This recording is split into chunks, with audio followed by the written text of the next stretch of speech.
안녕하세요, 이민아입니다. 태화강변에 위치한 아름다운 산, 수많은 신묵객들이 노래한 풍광이 좋은 산, 여러분들은 어딘지 알고 계신가요? 네, 맞습니다. 울산의 안산이라고도 하는 남산인데요. 이곳 남산엔 울산의 역사와 전설이 담겨 있다고 합니다.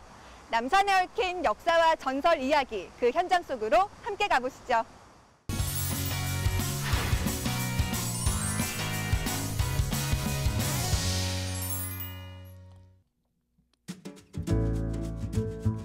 (8월) 대보름엔 꼭 가봐야 할 곳이 있다고 해서 찾아 나섰습니다.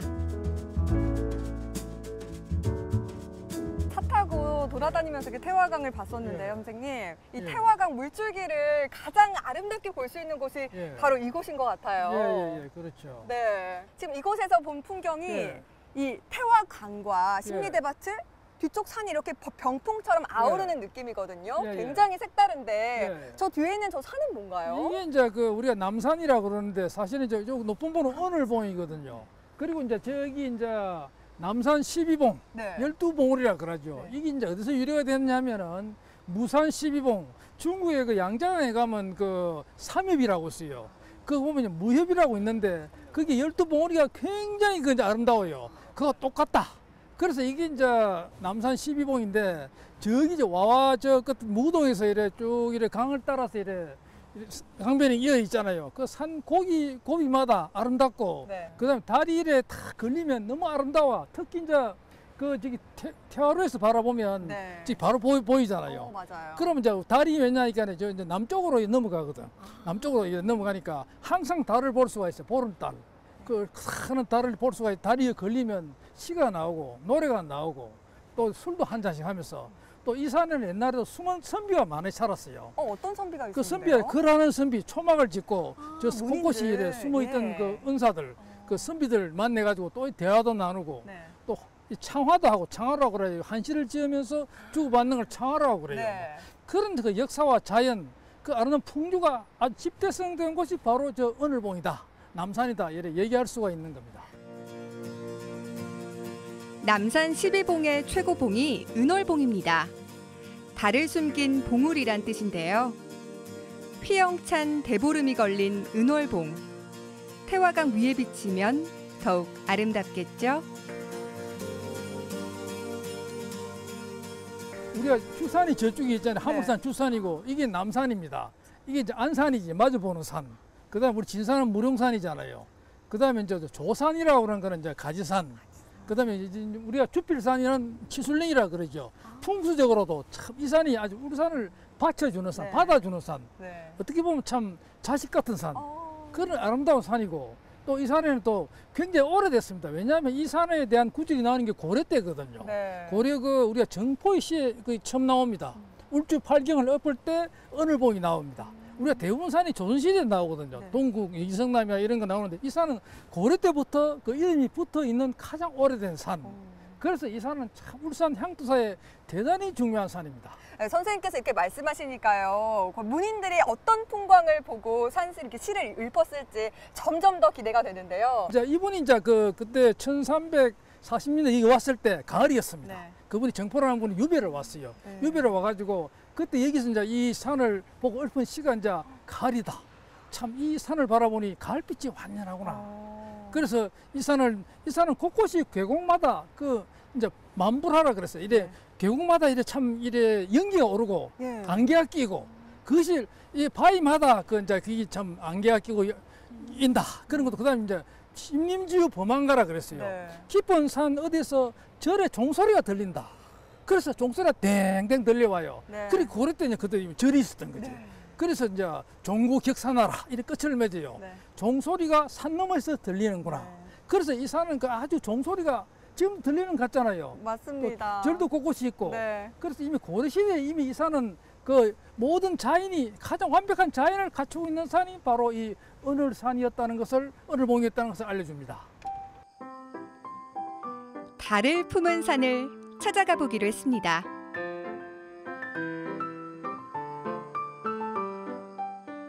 선생님 금방 정상에 도착했네요. 이곳이 은월봉 정상 맞죠? 네, 맞습니다. 이게 이렇게 비석도 세워져 있네요. 그렇죠. 네. 예.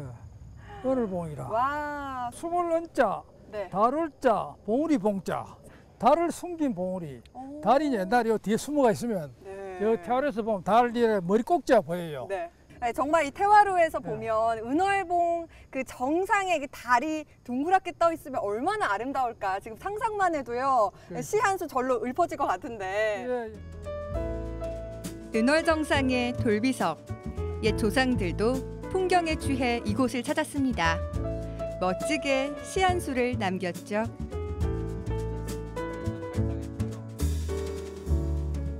네, 뒷면에 이게 시가 적혀 있는데요. 네. 이거 어떤 내용인가요? 이게 이제 그 이곡이라죠. 이곡. 네. 이분이 이제 쓴 시입니다. 이분이 그 우리 목은 이색 선생의 부친입니다. 아. 이분이 여 선거는 이제 1350년에 왔었어요. 이스라엘 연도가 나오는데 네. 이분이 왜 여기 왔냐면 그 당시에 이제 이분이 공민왕파였는데 그 충정왕이라는 분이 등극을 하면서 이분이 이제 그 도망을 다녔어, 숨어 다녔어요. 그 당시에 그 이분 나이가 드신 분이 여기 와서 이제 숨어 있으면서 이 시를 썼습니다. 네. 천리타향 울산 땅에 온 고려말 문신 이곡의 시인데요. 은월봉을 노래하고 있습니다.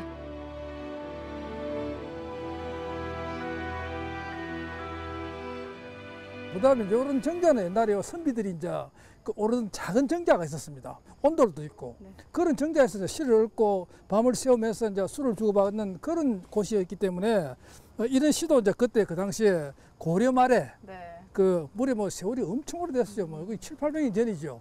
그때 이미 이곳의 경치가 절경이었다는 것을 알려주는 시가 되겠습니다. 시인 묵객들이 은월봉에 오르며 들렀던 은월루. 그 은월루는 사라지고 없는데요.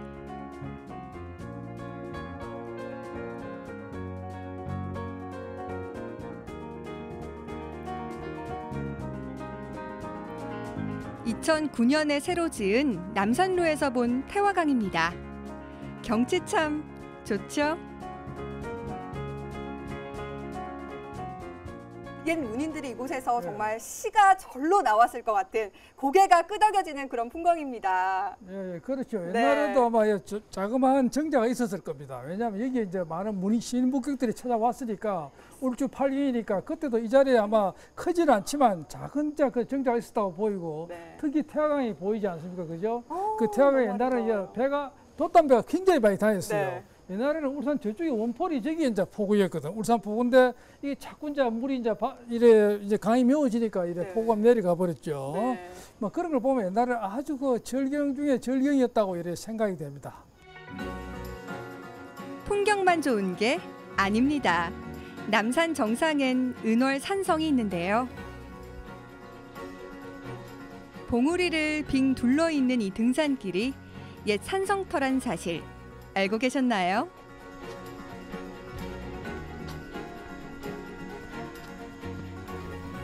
와, 선생님 여기 오솔길 위로 이 소나무가 그늘막이 되어주고요. 뭔가 되게 운치 있으면서도 와, 밑에 솔방울도 진짜 많이 떨어져 있고 가을 느낌이 제법 나네요. 선생님 이 길은 어딘가요? 이 길은 이제 그러니까 은월 산성길입니다. 은월 산성. 산성길. 예. 이 산성이 이제 보다시피 이래 길에 사람들이 많이 다니는 등산로잖아요. 이게 이제 옛날 그 여기 산성에 도로를 재가지고 쭉 쌓아놨던 곳입니다. 이게 이제 뭐 흙이 덮였는데 그 여기 이제 또 여기 둘러치고 이제 여기 한 750m라 그래요. 그래 정상을 중심으로 해가지고 이렇게 동그랗게 그 옛날 그 머리에 댄 따뱅이라고 있잖아요. 머리에 매는 그 여자들 그죠. 그같이 이제 그렇게 돼가 있죠. 그래서 여기 이제 그 당시 이제 87년에 조사할 때는 이게 통일신라 시대 산성이다. 뭐 그렇게 이래 해서 왜냐면 토기라든지 기하가 나와가지고 흔적을 발견해가지고.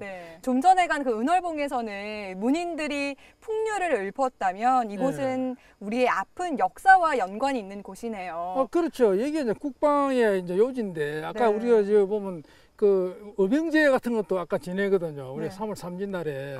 그 왜 그러냐면 여기 옛날에 요에 이제 어병들이 진을 쳤습니다. 그 임진왜란 때. 그때 이제 그 울산의 의병들이 여기서 진을 치고 그다음에 그 태화루에는 이제 그때 그 태화루를 이제 불타고 난 다음에 거기다 자기들 외병들이 거기다 진을 쳤어요. 네. 그래서 그 당시에 사실은 보면 그쪽으로 이제 이래 그 울산의 입술이거든요. 들어오는 입이거든요. 네. 그래 이쪽으로 들어오면 이걸 거쳐야 되고 저쪽으로 들어오면 이제 태화루를 거쳐야 되고 네. 그런 이제 위치이기 때문에 그래 그 당시 여기서 이제 의병들이 다 모여가지고 그 저쪽 내려다 보면서 네. 태화루를 내려서 야 이놈들아 네. 한판 붙자 막 이렇게 고함도 치고 막 그래가지고 이쪽에 이제 탕탕한 세력이 있어가지고 그 외병들이 감히 나오지를 못했대요. 네. 여기 이제 여기 꽉 완전히 성을 철저히 철옹성을 치니까 그래서 그 당시에 대단히 의병들이 중요한 요새였다. 그 흔적이 또한 바로 이 은월산성입니다. 통일신라 시대 축조된 은월산성. 이렇게 군사적으로 중요한 요새지였습니다. 저 멀리 보이는 게 사모교. 사모교 지금 보이죠? 신사모교, 구사모교 보이잖아요. 네, 이게? 아주 잘 보여요. 그다음에 오른쪽 물이 쭉 급해서 내려오면 네. 오산대교 지금 공사 중입니다. 지금 저 밑에 인도교도 지금 같이 부설이 되고 있지요. 네. 그다음에 여기 보시면 이게 대밭 태화강 대공원의 대밭입니다. 네, 울산의 대밭이. 자랑이죠. 남산에 숨겨진 또 다른 비경을 찾아 나섰습니다. 가파른 남산 중턱에 자리한 비례정인데요. 절벽 위에 자리하고 있어서 찾아가기도 힘들었습니다. 그런데 말이죠. 이곳에 오르니 탁 트인 풍경. 정말 숨은 비경이 아닐 수 없습니다.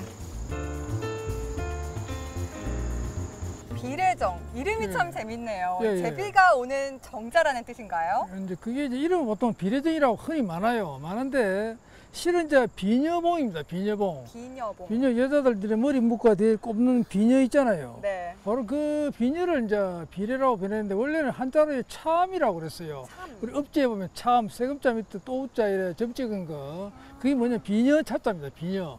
그래서 왜 그래 비냐면은 우리가 이렇게 비녀를 꽂으면 이런 모양이 되잖아요. 네, 맞아요. 그래 이런 바위가 쭉 이래 달달이 이래 쭉 많이 서 있었어요 여기에. 네.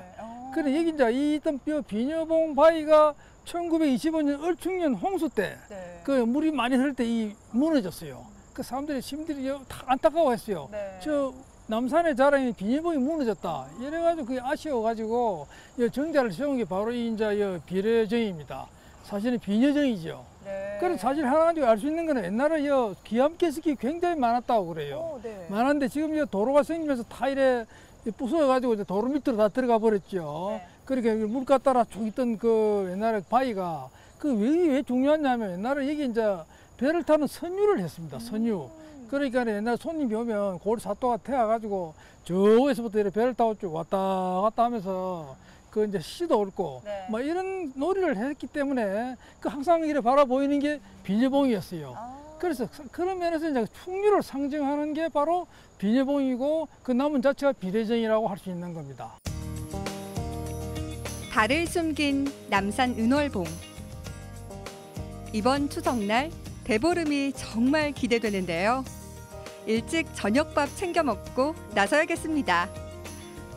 태화강에서 달 보며 경치도 취하고 강강수월래도 해보고 싶습니다.